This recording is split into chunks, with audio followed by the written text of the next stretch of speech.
Assalamu alaikum wa rahmatullahi wa barakatuh. Welcome back to Amazed by the Quran, a series in which I try to share with you what I find amazing about the Quran.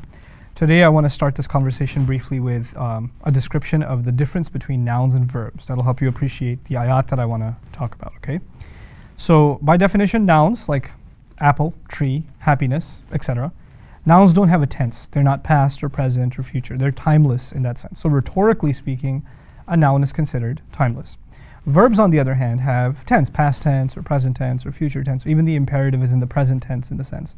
So tenses or verbs are temporary because they are caged in time.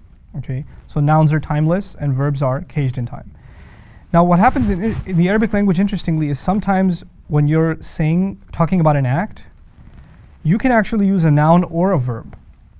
And when you translate that into the English language, when you translate it in the Quran, for example, an average translation, we don't have that luxury in English, so we always translate it as a verb. Right? So you don't get to see that sometimes what we're thinking is a verb was actually used as a noun in the Quran. Right? Because they're just exactly the same way that would be translated. So for instance, not in the Quran, but in regular Arabic, ajlisu, I'm sitting. Ana jalis, I'm sitting. While ajlisu is a verb and jalis is a noun. So you'd translate the same way, I'm sitting. Okay? Now let's appreciate the rhetorical difference as is used in the Quran. It's very subtle. So I'll give you 3 examples of that in order of complexity. The first example is about hypocrites talked about in Surah Al-Baqarah. And Allah says that when they come to believers, they say that they believe. وَإِذَا لَقُوا الَّذِينَ آمَنُوا قَالُوا آمَنَّا. When they are in the company of believers, they would say that they have believed. وَإِذَا خَلَوْا إِلَى شَيَاطِينِهِمْ قَالُوا إِنَّا مَعَكُمْ إِنَّمَا نَحْنُ مُسْتَهْزِئُونَ. When they're in the company of their devils, their shayateen, they say we're with you, we're just joking. So now you've got we believe and we're joking, which in the English language are both verbs. Interestingly enough, in the Arabic though, we believe is said as amanna, which is a verb. Now remember, verbs are temporary, and joking is mustahzi'un, which is a noun. Like you wouldn't see that in translation. They'll just say joking and you'll think it's a verb, but it's a noun. Now what does that imply? The rhetorical implication thus is that these hypocrites, their long-term permanent allegiances lie with those who they speak in the long-term sense, meaning they're devils. Yes, they try to have loyalties on both sides, but they're long loyalties and their constancy is with the shayateen, with the devils, subhanAllah. And that's how Allah exposes where they lean more. Now the second case.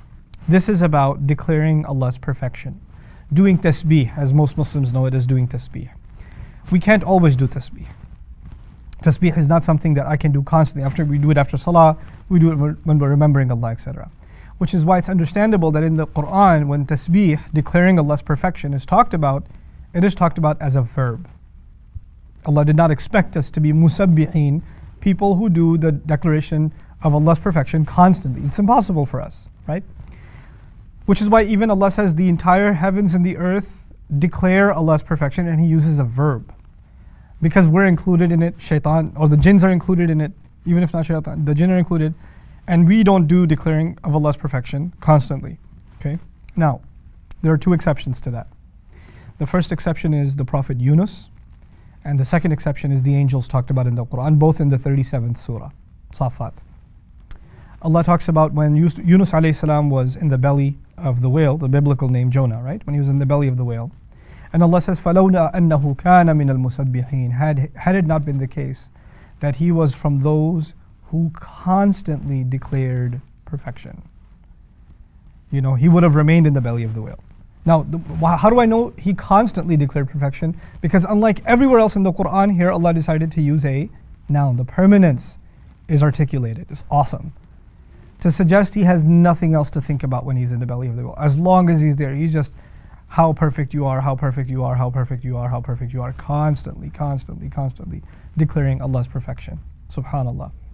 This also gives you an idea of how the standards for prophets are so much higher than for everybody else. Like when a Muslim gets in trouble, they ask Allah for a little bit of forgiveness, Allah pulls them out of trouble.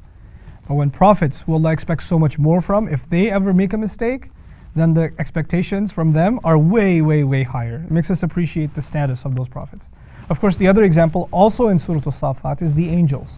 Inna lanahnu al-musabbihun. We are the ones who declare perfection. That's how it's translated. Except the who declare perfection is a noun, musabbihun, in the Arabic, suggesting the angels are constantly engaged in the declaration of Allah's perfection.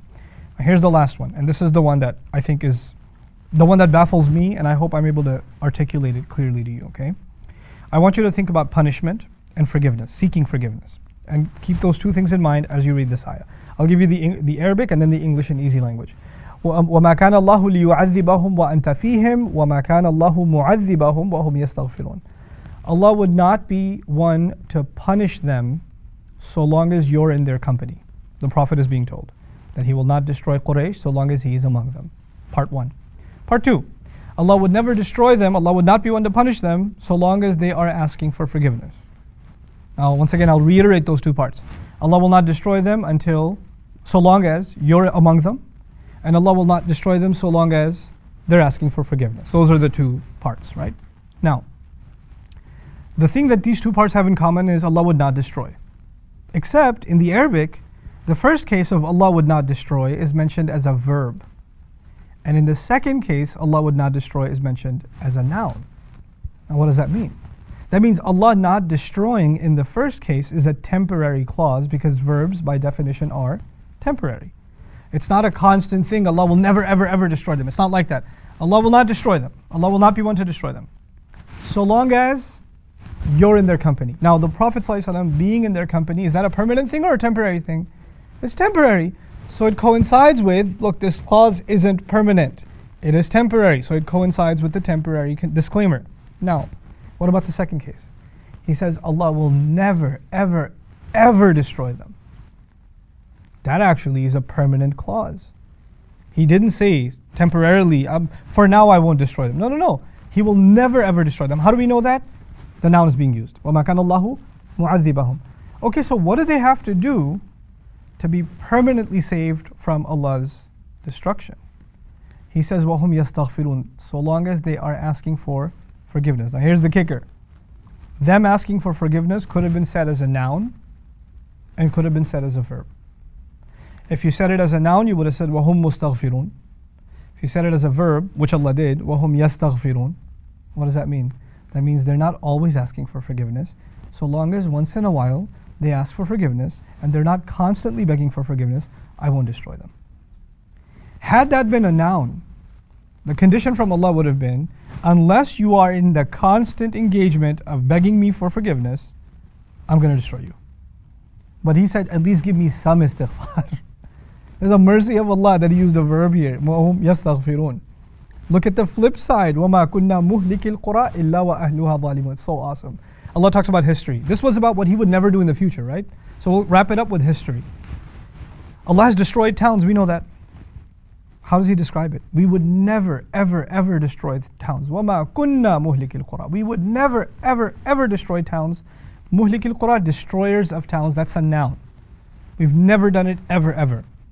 Until what? إِلَّا وَأَهْلُهَا ظَالِمُونَ. Except that its people do wrong. Except that its people do wrong. Now the doing wrong in this ayah is actually a noun. Remember, seeking forgiveness was a verb, so it's temporary. So long as they do some seeking for forgiveness, they're saved. But doing wrong in this ayah is a noun, which means until its people were constantly immersed in wrong, I wouldn't destroy them. I didn't just destroy nations when they did wrong. I destroyed nations when they demonstrated a constant pursuit of the wrong. إِلَّا وَأَهْلُهَا ظَالِمُونَ. Not يَظْلِمُونَ. ظَالِمُونَ. Constant pursuit of wrong. So something as small as the difference between nouns and verbs, wallahi, I've given you like 3 samplers from this. There are literally thousands and thousands of examples of this in the Quran. This subject alone leaves me amazed. I hope you guys enjoyed the series. See you next time. Barakallahu li wa lakum. Assalamu alaikum wa rahmatullahi wa barakatuh.